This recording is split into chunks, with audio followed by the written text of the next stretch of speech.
Channing, one of my biggest disappointments of the last few years is that the 21 Jump Street Men in Black crossover did not happen. Oh, preaching to the choir, man. We're right there with you. Preaching to the choir. I still think it can work. I really do. And if Sony would ever really I think, do the hard work and figure out the producer sort of problems that are inherent with that film, I think we can still do it.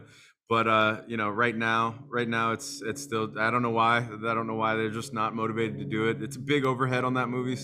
But it's by far and away the best third sequel to any franchise that I've ever read in my entire life. Funniest script.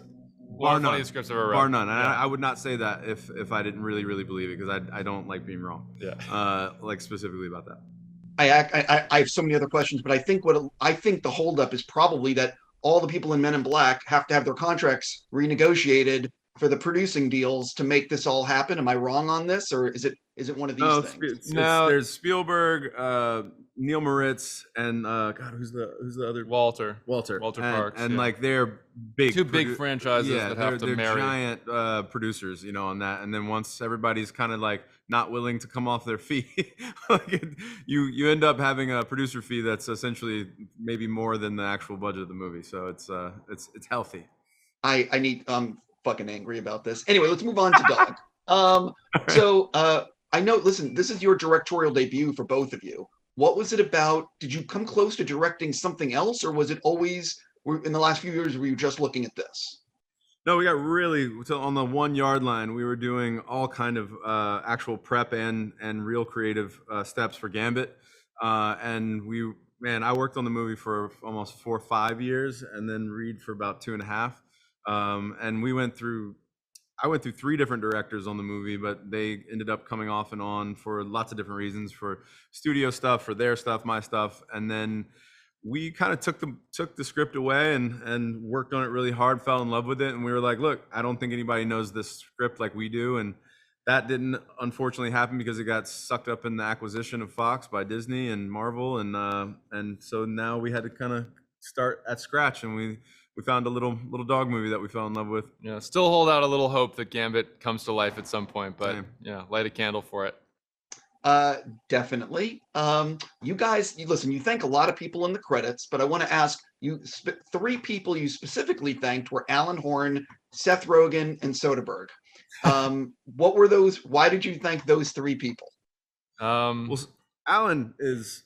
Yeah, well, you can say it. Alan's my father-in-law, and he gave some really great notes and suggestions during the development process of the film, and just was so generous with his time and input. So, I've showed him the movie really early. It was just a really nice person to have in our corner creatively. And Seth Rogen helped us with navigating a DGA issue. Yeah, no, want to be really clear on this. We're thanking Seth Rogen that he truly went above and beyond trying to help us with the guild. And then Soderbergh is an obvious one. He's been a creative sort of compatriot for a really, really long time, and we owe a lot of anything that we know about storytelling to him. One of the things I'm going to bring in John Wick 3 to this, and hopefully this will make sense. Hallie trained for a year on John Wick 3, so she would be the dog trainer on set, where the dogs would really respond to her. And I'm curious, I read that you trained for months. So were you essentially the dog trainer on set with Lulu or the 3 dogs, or were there also, how did that actually work?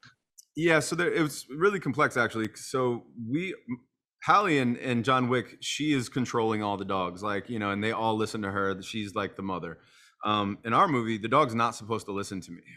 And so I had to really do this really delicate walk where I had to bond with them enough that I didn't get bit in the face when I'm yelling at them, and in a small car, and then also bond with them enough that I can get them to do the things that I needed them to do, kind of subtly. But they all had their own trainers, very specifically, that ended up adopting them, actually.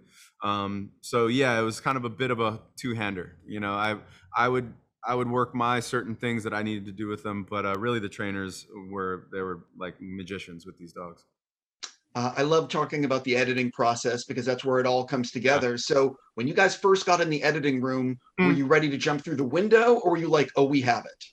You're always ready to jump through the window. Yeah, I'm ready at all times to jump through any windows most days. But I gotta say, almost did no editing on this movie because I tried in the very early days, but editing myself is not something that's healthy for me. I can tell you that. Like, I'm just like, oh yeah, that scene's gotta go. That scene's gotta go. Yep, definitely that scene. And they're like, nope. We won't have a movie. We don't have a movie if you keep cutting scenes. And I was like, yeah, this is not healthy for my brain, my mental health. So I just was like, you got this. Yeah. Yeah. And like, look, I mean, it's always crazy when you look at the first cut of a film that you put a lot of time into. You're usually wanting to kind of like run out of the room screaming and vomiting and whatever else. But we had a great vomiting. That's my reaction.